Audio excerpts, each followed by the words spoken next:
法国外交部长勒德里安谴责中国对境内维吾尔人采取制度性压迫。勒德里安透过视讯在日内瓦联合国人权理事会指出，目击者证词和来自东突厥散地区的文件显示，中国对维吾尔人采取无理做法，实施大规模监控及制度性压迫。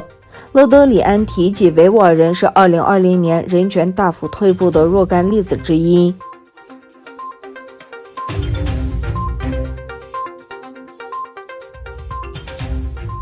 人权观察于2月23日发布的报告中指出，中国透过模糊的罪名起诉维吾尔人或哈萨克族人，借法律之名行任意关押之实。国际人权组织人权观察2月23日发布报告，指控中国政府今年加强对东突厥散维吾尔族以及其他穆斯林的打压，无根据地起诉他们并判处多年刑期。人权观察表示，在中国2016年底通过反恐怖主义法后，在东突厥散被司法机关起诉或关押者多达25万人。人权观察搜集了将近60多个案例，发现许多人在没有做出违法行为的情况下被起诉与监禁。人权观察发现，2017年被判处长期徒刑的人明显增加。在2017年之前，被判处5年以上有期徒刑的人数约占被判刑总人数的 10.8%， 在2017年却提升到总人数的 87%。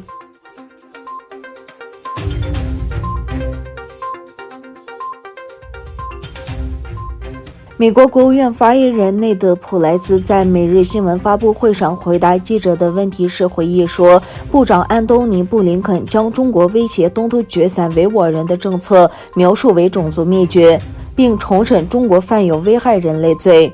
外交部发言人普莱斯在评估加拿大下议院将中国对维吾尔族的待遇定义为种族灭绝时说，我们非常清楚地看到布林肯部长将东突厥散发生的事件描述为种族灭绝，我们非常清楚这构成了危害人类罪。显然其他国家的政府也对此密切关注。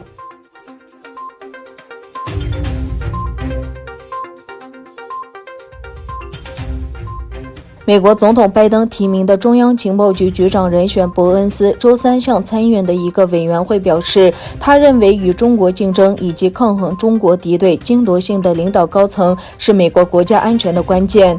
伯恩斯周三在参议院情报委员会的听证会上多次强调习近平治下的中国对美国构成国家安全威胁。他表示，在他被任命为 CIA 局长后，他的首要任务之一是中国。在未来的日子里，超越中共将是我们的国家安全关键。伯恩斯在确认听证会上说，他形容中国是独裁劲敌，且中国正在强化窃取知识产权、压迫人民、扩大势力，在美国境内建立影响力的能力。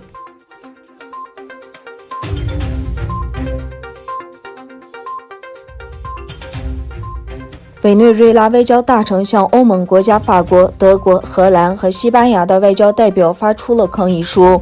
委内瑞拉外长阿雷亚萨表示，政府驱逐欧洲联盟驻卡拉卡斯大使佩德罗沙，要求他于72小时内离境，以此回应欧盟对委内瑞拉高管的最新制裁。阿雷亚萨在首都卡拉卡斯告诉记者，在总统马杜罗的决定下，我们决定向佩德罗莎女士出示她为不受欢迎人物的声明。欧盟采取最新措施后，马杜罗政权有55人被欧盟冻结资产和实施旅行禁令。